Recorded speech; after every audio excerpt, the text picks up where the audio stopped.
హే Balwant 2 hours 15 minutes అంటేతో థియేటర్స్లో run అవుతుంది. ఈ మూవీ విషయానికి వస్తే నాకు మాత్రం నరేష్ గారి యాక్టింగ్ అండ్ సుదర్శన్ గారి కామెడీ టైం ఇరగొడేస్తారు. ఎస్పెషల్లీ లాస్ట్ క్లైమాక్స్లో నరేష్ గారి యాక్టింగ్ చాలా నచ్చేసింది. ఈ హీరో సుహాష్ విషయానికి వస్తే యాక్టింగ్ వరకు బాగుంది, హీరోయిన్ యాక్టింగ్ వరకు కూడా బాగుంది. బట్ హీరోయిన్ని ఎక్కువ ఇన్వాల్వ్ చేయకుండా స్టోరీ మెయిన్ ప్లాట్ వరకు తీసుకొచ్చి మిగతా స్క్రీన్ టైంలో పక్కన పెట్టేస్తారు. యాక్చువల్గా ఈ మూవీకి క్యూరియాసిటీని క్రియేట్ చేసింది నరేష్ గారి బిజినెస్ ఏంటి ఏమైంటుందని. ఇంకా అదే ఇంటెంట్తో నరేష్ గారు ఉన్నారని ఒక కామెడీ కోసం నేనైతే మూవీకి వెళ్ళాను భయం.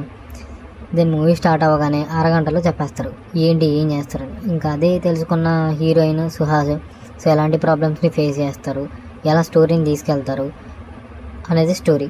లాజిక్స్ అయితే అస్సలు మ్యాచ్ అవ్వలేదు, కొంచెం అంటే కొంచెం కూడా అవ్వలేదు భయ. మూవీ అంతా కామెడీ ట్రాక్ పైన వెళ్ళిపోయింది. అండ్ ఆ లాస్ట్లో క్లైమాక్స్లో నరేష్ గారి ఇంటెంట్ యాక్టింగ్ కాంప్రమైజ్ అవ్వచ్చు. ఇక మూవీ విషయానికి వస్తే వివేక్ సాగర్ రోల్ పెద్దగా ఇంపాక్ట్ లేదు. ఏదో ఒక సాంగ్ ఒక రెండు సాంగ్స్ ఏమో బాగున్నాయి. ఓవరాల్గా నా ఎక్స్పీరియన్స్ అయితే గుడ్. బట్ కామెడీ కోసం మాత్రమే వెళ్ళాలనుకుంటే వెళ్ళొచ్చు. ఇంకా ఫ్యామిలీతో చూడొచ్చా అంటే ఎస్, బట్ కొన్ని సీన్స్ డబల్ మీనింగ్ వచ్చి కొంచెం ఇబ్బందిగా ఉంటాయి. ఇంకా ఓవరాల్ రేటింగ్ దీనికి 5కి 2.3. So that's it guys. మీకు ఈ వీడియో కానీ నచ్చినట్టయితే లైక్ అండ్ సబ్స్క్రైబ్ మర్చిపోకండి. Thanks for watching.